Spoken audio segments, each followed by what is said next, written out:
This is Democracy Now!, democracynow.org. I'm Amy Goodman with Juan Gonzalez.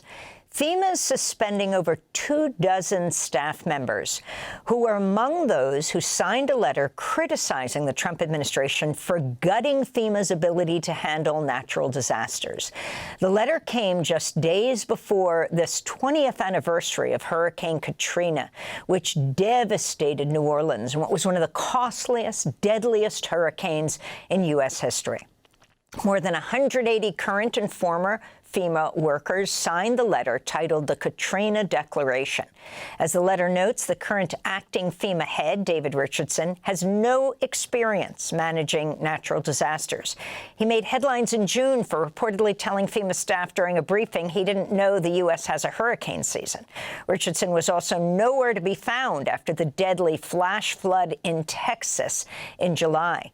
We go now to Jeremy Edwards, former spokesperson for FEMA, who signed the letter. He's also a former spokesperson for the Biden White House. He's now a senior communications advisor at the Century Foundation. Welcome to Democracy Now!, Jeremy Edwards. It's great to have you with us. Can you explain what the Katrina Declaration is? Well over 100 people signed it, some anonymously, some named, some formerly at FEMA like you, and some working at FEMA. Those people apparently have been suspended who were named who signed the letter. Well, thanks for having me. I'm happy to be here. I would call this letter to Congress, unfortunately, a cry for help. The agency has been badly damaged by this administration. They've fired a third of the permanent workforce. They've cut trainings.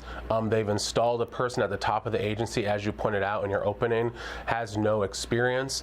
The Secretary of Homeland Security is taking the unnecessary step and overly burdensome step of requiring her personal sign-off on mission assignments, contracts, grants that are above $100,000, which is slowing down operations and leading to delays in getting assistance where it needs to go. So this letter represents, like I said earlier, a cry for help, trying to get Congress's attention to do something about this before we make the mistakes that we made that led to the disaster that was Hurricane Katrina. And I wanted to ask you how important is the policy oversight and support of FEMA?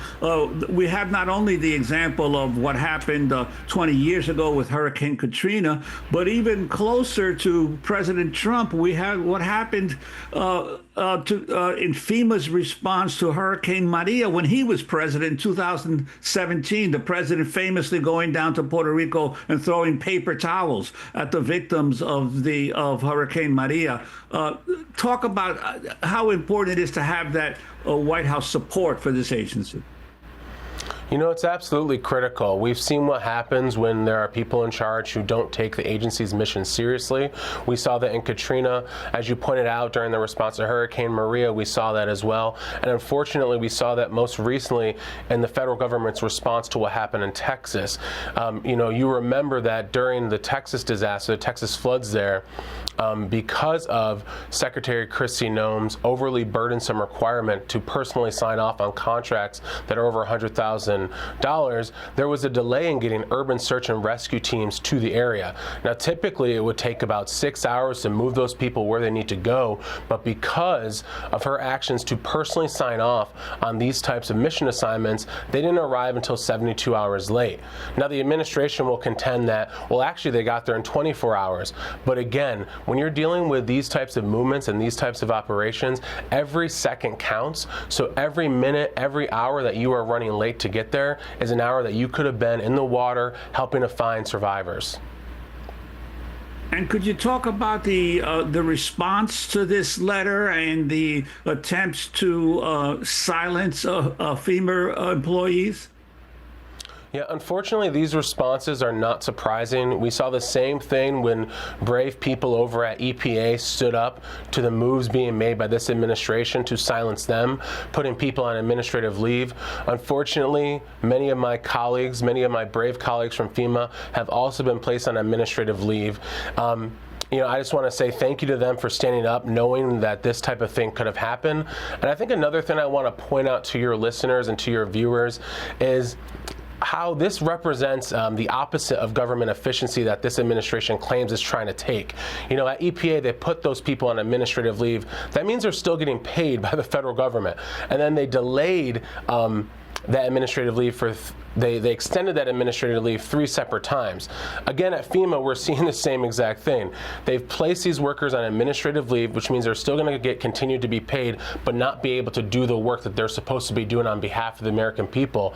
And I think I'd also add, in that same vein of government efficiency, of those 2,000 employees that have either taken the fork in the road or being laid off, many of them have also been placed on administrative leave. So the federal government is in effect paying people to not do their job. And that is a huge waste of government resources, especially when you consider a lot of these people had decades of experience leading the agency.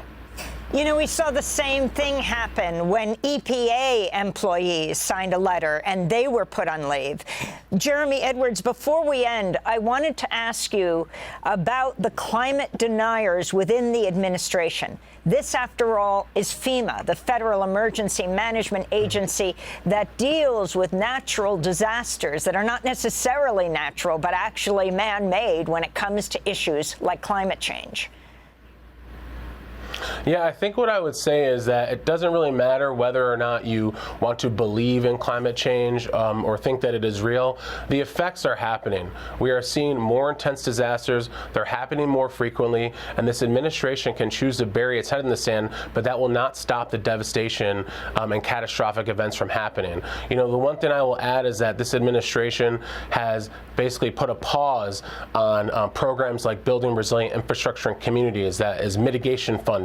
That represents millions of dollars that are going to communities to help them build resilience to these types of disasters. And every dollar that is spent in resilience saves about $6 for these communities. So it's also a good economic investment.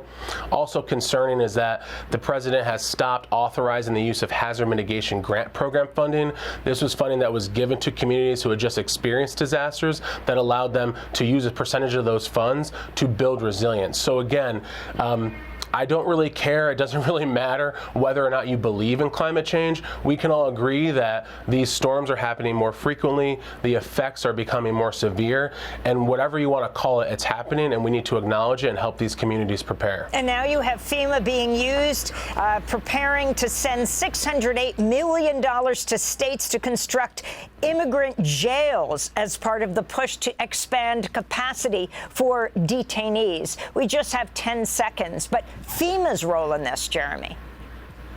You know, I think FEMA's mission is very clear: to help people before, during, and after disaster. And any single dollar that isn't being spent to help people with that mission is a failure to the American people. That money should not be going to build immigration detention centers. They should not be sending FEMA personnel, which they are doing, to help onboard new ICE agents. We have to leave it there. Thanks for watching Democracy Now! On YouTube. Subscribe to the channel and turn on notifications to make sure you never miss a video. And for more of our audience-supported journalism, go to democracynow.org, where you can download our news app, sign up for our newsletter, subscribe to the daily podcast, and so much more.